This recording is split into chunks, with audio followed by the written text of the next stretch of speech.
Gracias nuevamente para todos ustedes. Vamos ya al espacio de la entrevista de Hechos AM. Esta mañana vamos a hablar de situaciones que están ocurriendo en la Asamblea Legislativa. Justo hoy se están cumpliendo 46 días de que El Salvador no tiene una sala de lo constitucional. Los magistrados que concluyeron su periodo el 15 de julio pues no han tenido un relevo, se podría decir, porque hasta ahora los diputados no se han puesto de acuerdo sobre este tema. Este es uno de los puntos que vamos a abordar hoy en el espacio de la entrevista y es por eso que vamos a comenzar poniendo algunos hechos en contexto.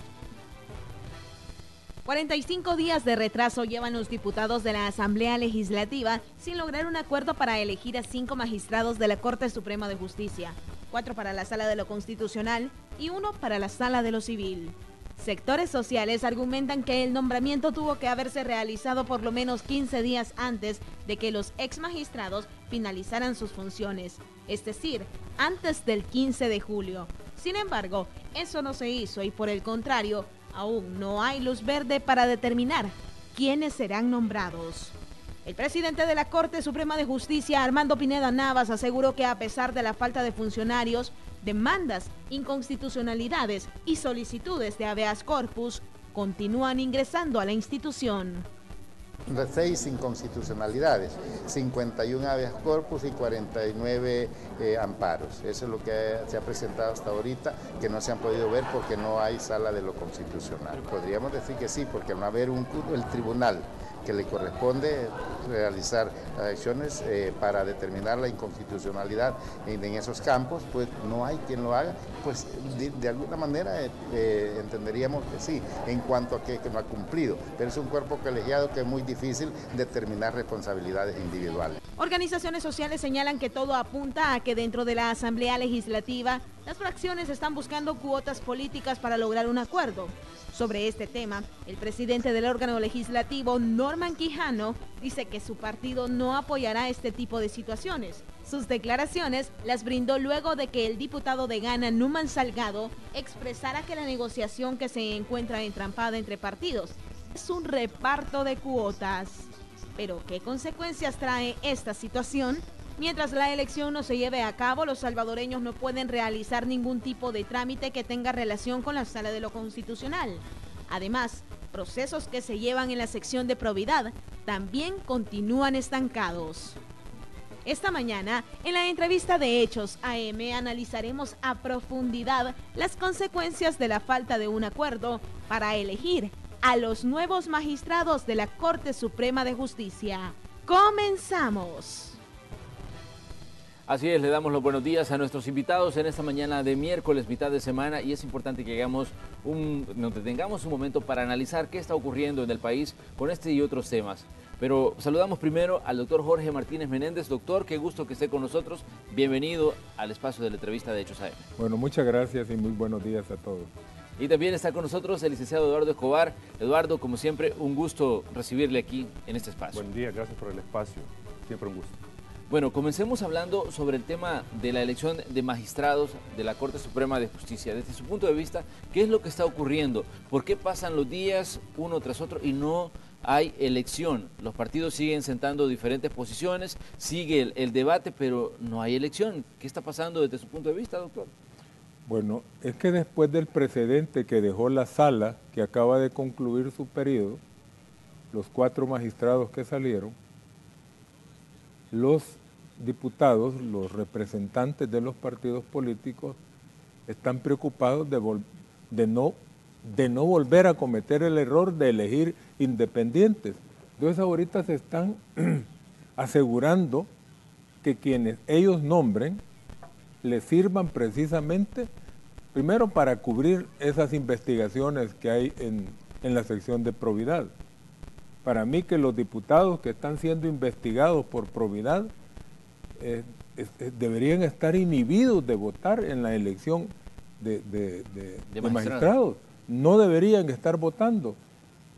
Finalmente se va a elegir de tal manera de que los 4 votos necesarios para que haya toma de decisiones no se van a conseguir. Así que están ahí negociando por cuotas y valientemente lo ha denunciado el diputado independiente Leonardo Bonilla, que es abogado también, diciendo que lo que hay ahí es una negociación en donde se están repartiendo los puestos, ¿no?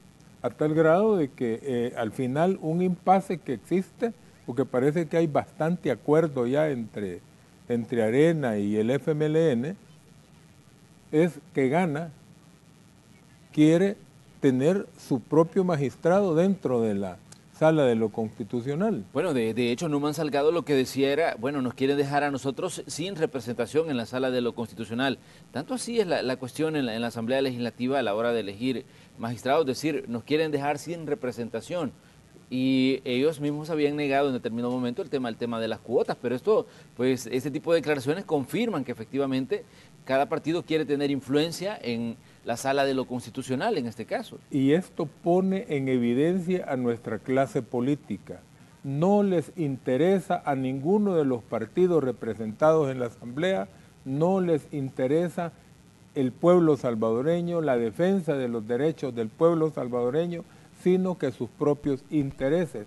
Por eso, para estas elecciones del año siguiente, la tienen bien difícil, porque el pueblo se da cuenta, yo como pueblo me doy cuenta, que las cosas en la Asamblea y en donde hayan círculos políticos, nuestra partidocracia ha caído en una decadencia tal, el imperio de la justicia está por los suelos, a tal grado que un templo de la justicia fue irrespetado y prostituido por sindicalistas, haciendo de una sala de audiencias un lugar de un show.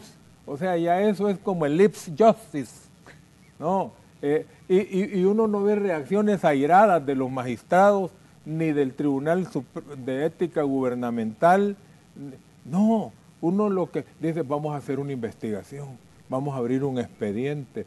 No, es que esas cosas indignan, pero claro, la indignación es patrimonio exclusivo de los dignos. Los indignos no se pueden indignar, sino que los indignos dan declaraciones tibias o simplemente se complacen de las picardías y de las sinvergüenzadas. Creo yo que lo que hicieron los sindicalistas, bueno está para poner en evidencia cómo está nuestro país.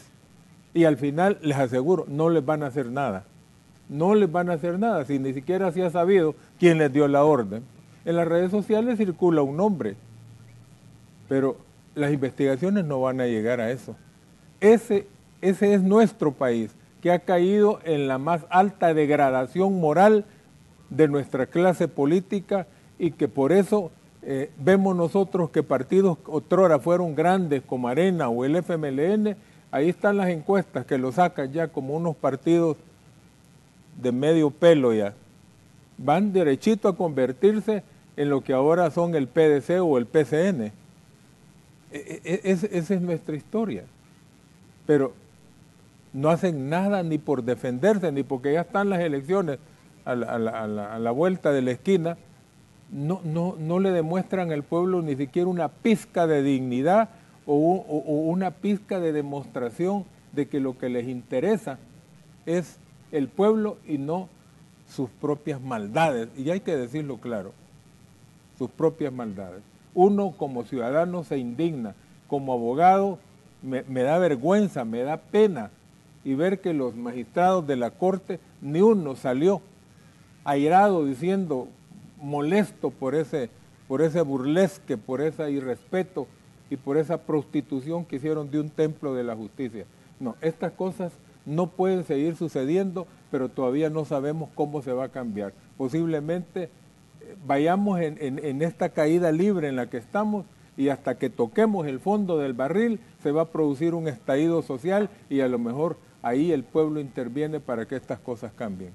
Eduardo, ¿cuál es su lectura de todo lo que está ocurriendo? Primero con la elección de magistrados, que ahora pues lastimosamente se mezcla con esta situación que ocurrió incluso ahí en una sala de audiencias, la sala de audiencias 5B, donde pues hubo esta fiesta que ya no solo es noticia a nivel local, sino incluso a nivel internacional. Se está comentando de de que cómo funcionan las cosas aquí en El Salvador. Pero entremos primero en materia con el tema de la elección de magistrados. La UCA ya había advertido que era preocupante que se estuviera dando intercambio de listados e intercambio de nombres entre los diferentes partidos políticos, porque decían que esto desnaturalizaba una elección tan importante como es la de los magistrados de la Sala de lo Constitucional de la Corte Suprema de Justicia. Luego escuchamos declaraciones de diputados de algunos partidos que dicen, miren, es que nos quieren dejar sin representación, no nos quieren dar nuestra representación en la Sala de lo Constitucional. ¿De qué estamos hablando al mezclar todo esto con una de las elecciones que se consideran más importantes que tiene que llevar adelante la Asamblea Legislativa? Bueno, si nosotros revisamos el sistema político que establece la Constitución, nosotros nos damos cuenta que hay instituciones de control, y lo que estoy diciendo no es nada nuevo, pero hay instituciones de control de diferentes ámbitos, tanto administrativo, jurisdiccional, político, y en esa medida estas instituciones juegan este papel de contrapeso al ejercicio del poder político, y en esa medida estas instituciones se ha venido señalando, y obviamente esto ha sido inobservado por el sector político, de que deben de reunir ciertos requisitos. Y creo que los dos fundamentales es que los titulares de estas instituciones, me refiero a Corte Suprema de Justicia, Corte de Cuentas, Fiscalía, etcétera, etcétera, tengan al frente personas con la idoneidad necesaria para desempeñar adecuadamente el cargo. Y luego, el otro aspecto, el otro criterio que debe de prevalecer en este caso es la independencia de los poderes fácticos y poderes formales de estos funcionarios, es decir, del poder político, del poder económico, etcétera, etcétera. Tiene que haber esa independencia. ¿Por qué? Por el papel que juegan de controlar toda la actividad estatal. Entonces, eso es lo que los políticos no quieren aceptar. Y aquí los meto, creo que a todos en la misma bolsa. No quieren aceptar, y ya lo decía el doctor, el hecho de que si ellos se equivocan, entre comillas, en elección, van a darnos de nuevo una Sala de lo Constitucional que tenga cierto grado de independencia respecto de los poderes formales. Entonces, en esa medida es que ellos están, desde mi punto de vista, por las evidencias que se ven, están tratando de elegir a magistrados que puedan, o tal vez no ser afines, pero que les dan cierta garantía de no interferir con la acción política, con las decisiones políticas. Entonces, eso es lo que está desde mi punto de vista pasando. No se trata en sí, digamos, de la procuradora, el tema, sino que lo que está detrás es cómo tenemos controlada esta institución que de cara a los 5 años, por ejemplo, de gobierno de cualquiera de los partidos que gane la elección, no va a interferir en el plan de gobierno, porque recordemos que Sala de lo Constitucional fue una de las instituciones que más cuestionó y más controló la gestión, por ejemplo, del presidente Funes. Todo lo que hacía el presidente Funes estuvo bastante controlado por Sala de lo Constitucional. Entonces, los partidos están obviamente buscando un tribunal que no vaya, por ejemplo, para los 5 años del presidente, del futuro presidente, no vaya a tener ninguna intromisión en su gestión. Entonces, yo creo que por ahí va el asunto. Los partidos están resistiéndose a esto. Pero el doctor señalaba una situación también que me parece a mí que es importante que nos detengamos ahí. Cuando él dice que gente que está siendo investigada por la sección de probidad de la Corte Suprema de Justicia se abstenga de participar en esta elección, pero hemos visto a gente que efectivamente tiene procesos abiertos y son de los más activos opinando y también señalando por qué no avanza el proceso de elección y diciendo por qué debería estar tal o cual nombre en los listados. Es que yo creo que si lo vemos desde el punto de vista que yo planteaba del control, la Corte Suprema, por medio de la Sala de lo Constitucional, ejerce un tipo de control a la constitucionalidad de los actos, decretos, reglamentos y a las decisiones que tomen las autoridades. Pero también tenemos el lado del control, pero desde el órgano judicial, ya hablando de Corte Plena en este caso, que tiene que ver con, por ejemplo, estas investigaciones de probidad, etcétera, etcétera, que están planteadas en la ley y en la Constitución. Entonces, allí de lo que estamos hablando es de una correlación positiva o negativa para que estos casos que se puedan detectar de irregularidades en el patrimonio de funcionarios puedan judicializarse. Entonces, ahí es donde también entra el tema de si vamos a nombrar magistrados que se van a sumar al resto para conseguir al menos 8 votos, porque recordemos que de 15 se necesitan 8 para que estos casos puedan proceder. Entonces están jugando también con ese aspecto y como usted decía, hay un tema de un conflicto, al menos un conflicto de interés entre los electores y los que van a ser elegidos. O sea, y ahí es donde entra el tema de reflexionar sobre el proceso de elección.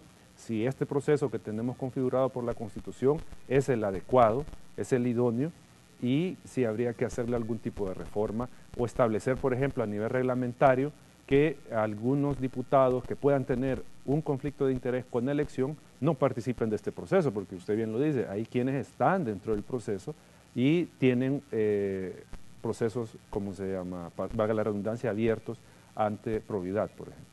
Pero, ¿qué está pasando en la Corte? Porque, de acuerdo a la Ley Orgánica Judicial, establece que la Corte Suprema podría deliberar y resolver si está integrada por su presidente y por lo menos 7 de los 15 magistrados. Pero algunos magistrados han dado declaraciones y dicen, bueno, miren, no podemos trabajar, esto está atrasando una cantidad de procesos internos de la misma Corte. En el caso, bueno, no hay sala de lo constitucional integrada, los procesos se están acumulando.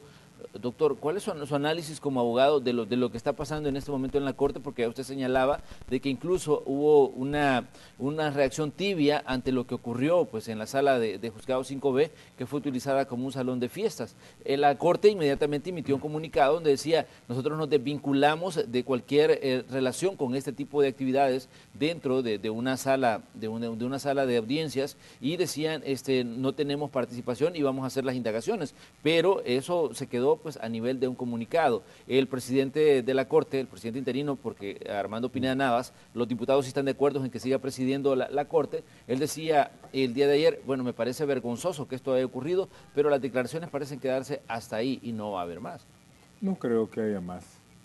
Es más, quiero decirle que antes que terminaran su periodo, los 4 magistrados que se retiraron, declararon que hay expedientes de probidad ya concluida la investigación, listos para ser resueltos por la Corte Plena, pero que en Corte Plena no consiguieron los 8 votos necesarios para ratificar el resultado de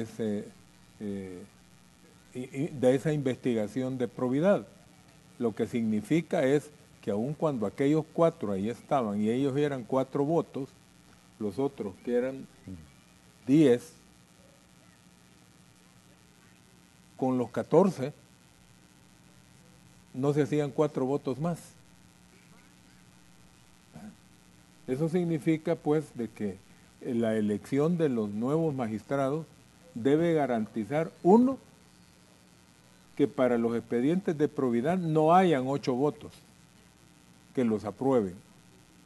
Y segundo, que haya un impasse, de tal suerte que los 4 votos que se necesitan para que haya una resolución, hayan 3-2 o algo así, pero que nunca se pongan de acuerdo y que sea como siempre, porque ya tuvimos sala desde hace muchos años, formalmente, pero realmente hubo sala desde que entraron estos 4 magistrados que acaban de terminar su periodo. La anterior existía formalmente, cobraban su sueldo, tenían sus puestos en la Corte, pero los recursos ahí no importaban.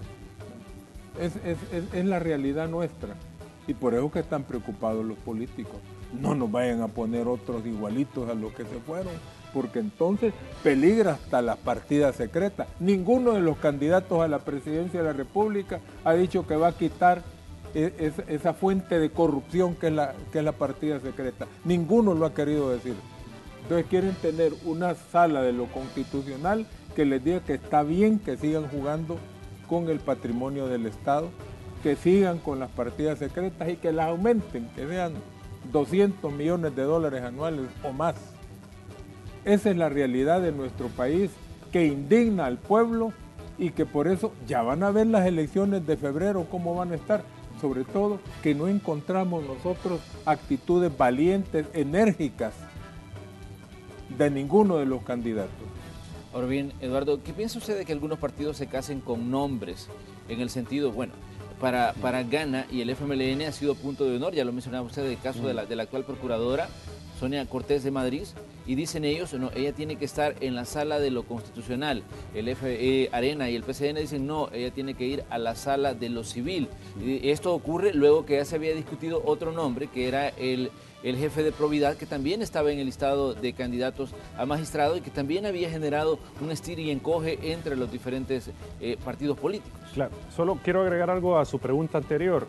Desde mi punto de vista, Corte Plena podría estar sesionando. Creo que no hay un impedimento real o jurídico para que Corte Plena no pueda sesionar. Yo creo que sí está configuradas las condiciones para que sesione.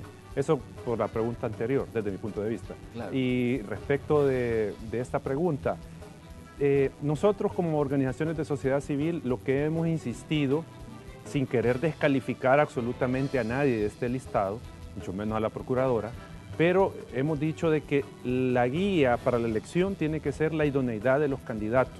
Eso es lo que tiene que guiar la decisión legislativa, la decisión política. No puede ser arbitraria, no puede ser en el aire, tiene que tener un fundamento. Y ese fundamento es la idoneidad de las personas que están siendo postuladas.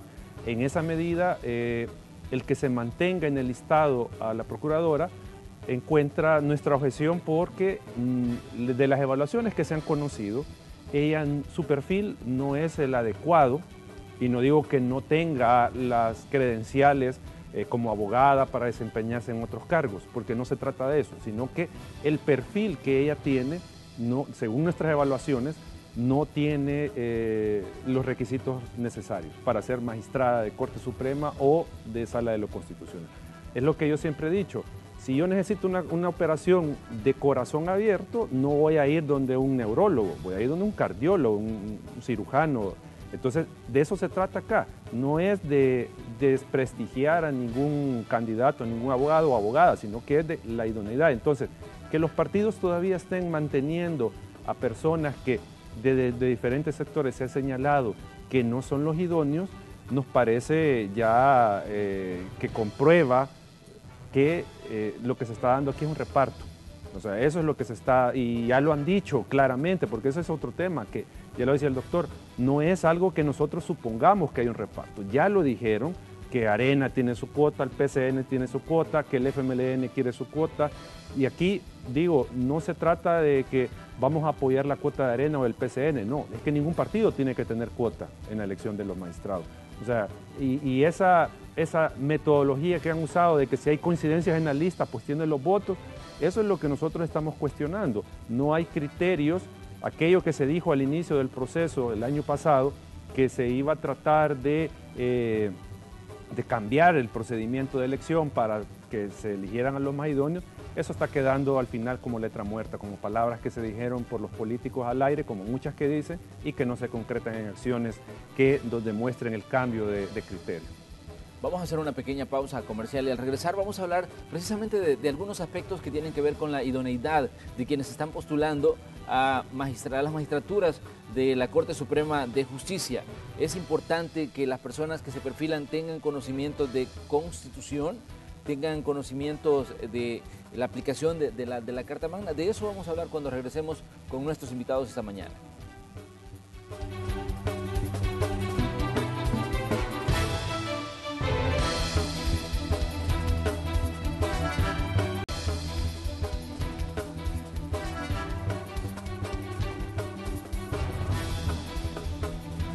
Esta mañana en el espacio de la entrevista de Hechos AM conversamos con el licenciado Eduardo Escobar y con el doctor Jorge Martínez Menéndez y estamos revisando lo que está ocurriendo en la Asamblea Legislativa con la elección de magistrados de la Corte Suprema de Justicia, 4 para la Sala de lo Constitucional y 1 de la Sala de lo Civil, que hasta ahora no ha avanzado, a pesar de que han pasado ya más de mes y medio que venció el periodo para que esta elección tuviera lugar en ese órgano de Estado. Doctor, ¿qué tan importante es que a quienes se eligen tengan conocimiento en materia constitucional?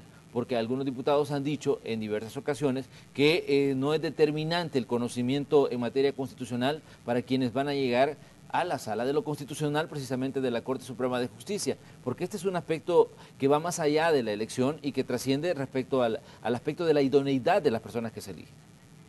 Bueno, yo creo que al pueblo le interesaría que supieran de derecho constitucional, pero a los electores, que son los diputados, les conviene que no sepan porque mientras menos sepan, mejor. Sobre todo de que tuvimos dentro de los magistrados que acaban de terminar su periodo, gente que sabía derecho constitucional, y estos emproblemaron con su conocimiento a la clase política. Entonces se van a elegir cualquiera. Primera meta, procuremos que los que elijamos no logren sumar 4 votos. Porque para que haya resolución se exigen 4 votos. De los 5 que queden como 3-2. O hasta pongamos uno que siempre se abstenga. Y además pongamos gente que en la Corte Plena no vaya a meterse a aprobar dictámenes de la sección de probidad. Eso es lo que les interesa. Y que no les vayan a tocar la partida secreta al próximo gobierno. Y en eso están interesados todos los partidos políticos. Esa es la triste realidad. Y los partidos no nos representan como pueblo, se representan a sí mismos. Y ni siquiera en un periodo preelectoral tratan de congraciarse con el pueblo, mostrando un poco de honradez y un poco de interés en las cosas del país. Es bueno que nos fijemos como salvadoreños qué es lo que está sucediendo. ¿Quiénes son los que están dirigiendo nuestro país? Ya en la elección del 4 de marzo quedó demostrado que el pueblo ya no los apoya. Gran parte del pueblo no los apoya. Pero puede ser de que en las elecciones del 3 de febrero sea peor la cosa. Por ejemplo, yo les digo, yo no tengo decidido por quién votar, pues. ¿Por quién voy a votar? No veo posiciones enérgicas, contundentes, ni propuestas en lo que uno les oye hablar, claras de qué es lo que van a hacer.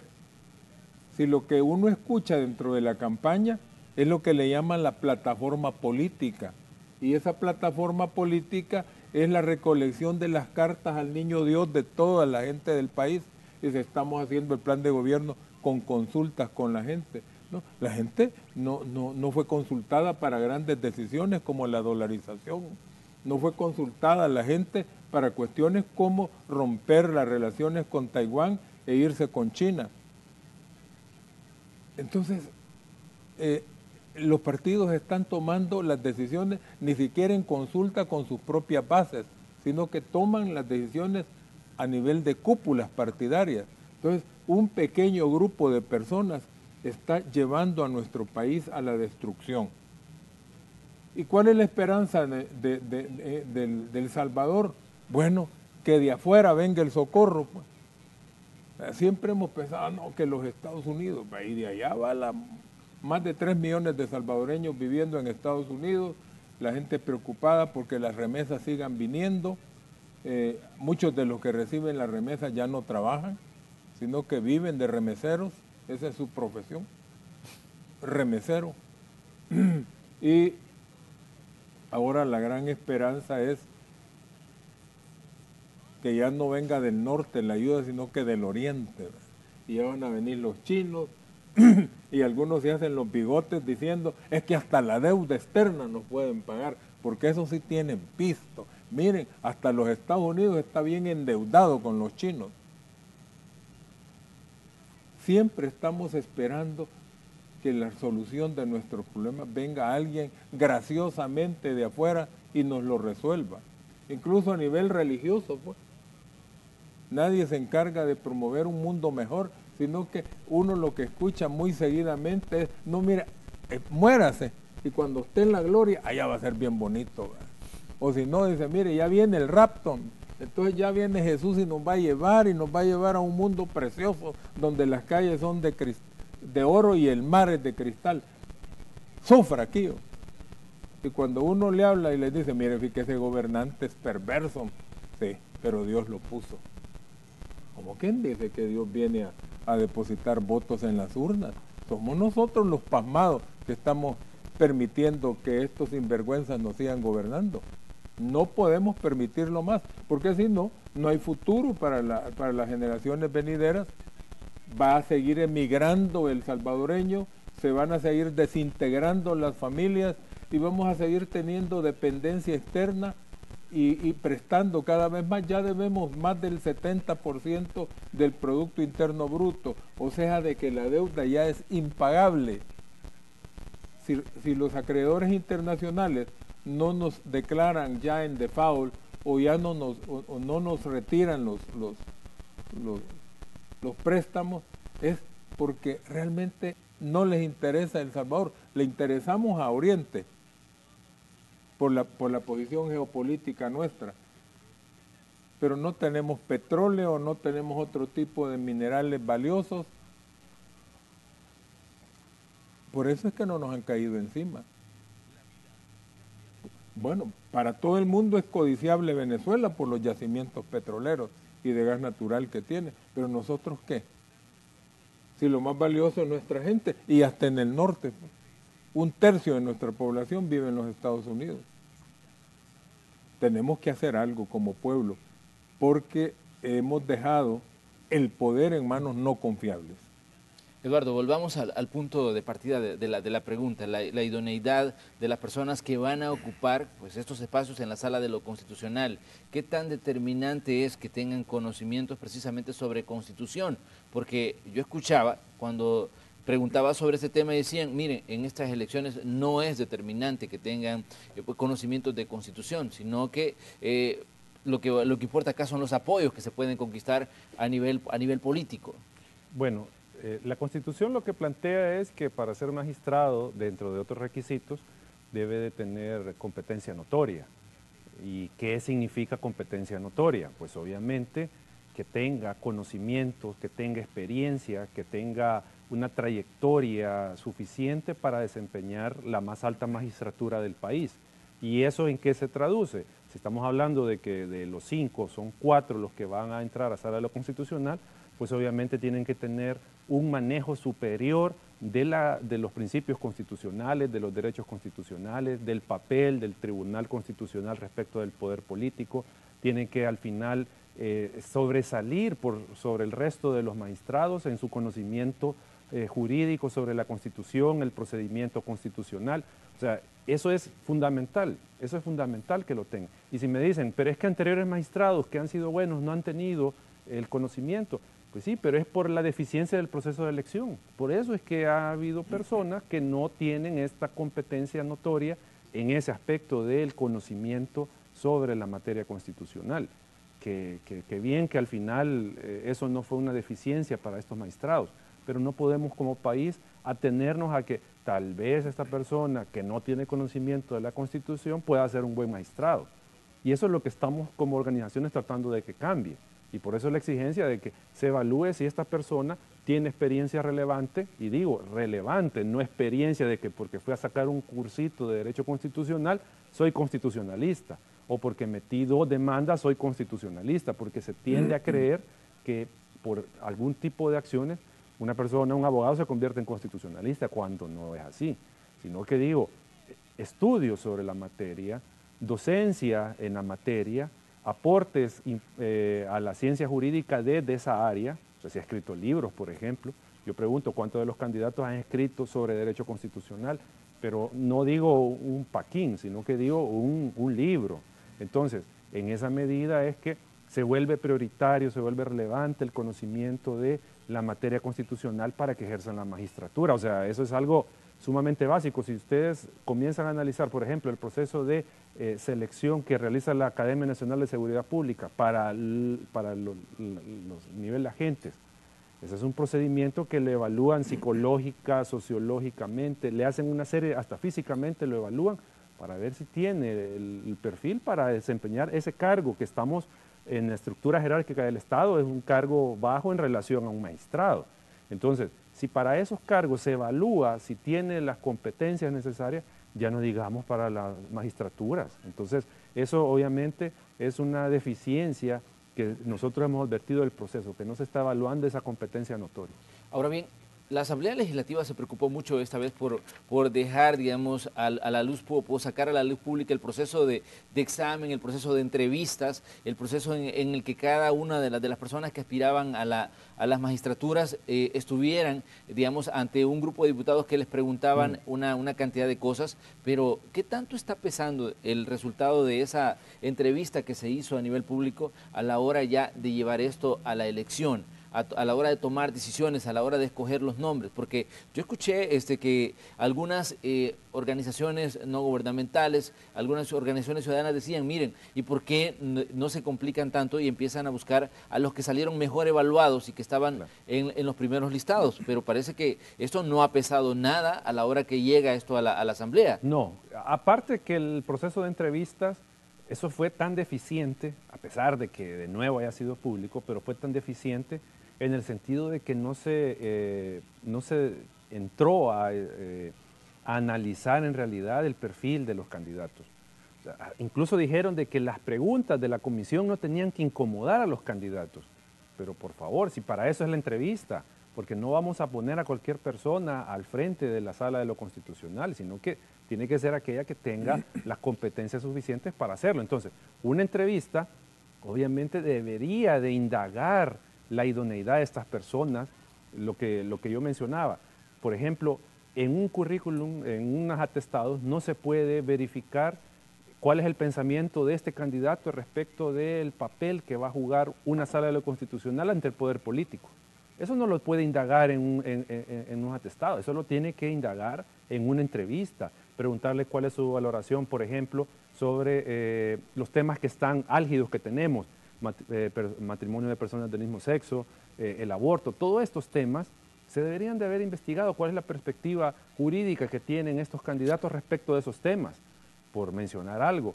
¿Qué piensa de la jurisprudencia que dejó la sala de lo constitucional anterior? Entonces, eso no se indagó. Entonces, desde ahí partamos de que las entrevistas, los resultados de las entrevistas son muy deficientes para darnos un parámetro real de cuál es el nivel de idoneidad de cada persona. Entonces, obviamente ya a la hora de la decisión política es que todo esto que se hizo, que se ha hecho, está siendo dejado de lado. Pero lo que decíamos hace un momento, el tema es cómo controlamos la institución, cómo tenemos el control de estos magistrados, de la elección de magistrados, para que la sala de lo constitucional, como decía el doctor, al final sea bloqueada, porque no tiene los suficientes votos para elegir, para decidir sobre inconstitucionalidades, por ejemplo. Doctor, ¿qué tan grave es que no se tenga una sala de lo constitucional? Porque le voy a dar unos datos. Algunos de los ex magistrados decían que ellos recibían un promedio de 1.500 casos anuales. Los días siguen pasando, tenemos más de mes y medio ya que El Salvador no tiene una sala de lo constitucional, pero a veces, digamos, usted como abogado ve un problema ahí y lo ve muy serio, pero el ciudadano a veces no logra dimensionar lo importante de esta elección. Y me gustaría que usted se lo dijera a quienes nos sintonizan esta mañana, ¿por qué es importante que el país tenga una sala de lo constitucional? Bueno, la Constitución es la ley primaria, es nuestra carta magna, y ahí están consagrados todos nuestros derechos como ciudadanos y los deberes de quienes ejercen autoridad. Y es una forma de que nos defendamos de decisiones del gobierno, de decisiones legislativas. Es importantísimo. Pero la importancia de la sala está determinada más por el rol que desempeñaron estos 4 magistrados que salieron, porque antes de estos 4 no se le daba importancia a la sala. O sea, la importancia es que estos dejaron la vara bastante alta. Pero yo no creo que los diputados vayan a cometer, digamos, el error de elegir a gente con el mismo perfil de los anteriores. Y yo lo que quiero decir es que es tan importante la elección de estos magistrados que todavía es tiempo que a los candidatos les pasen el polígrafo y les hagan las preguntas que hizo el licenciado Escobar para ver cómo sale la respuesta.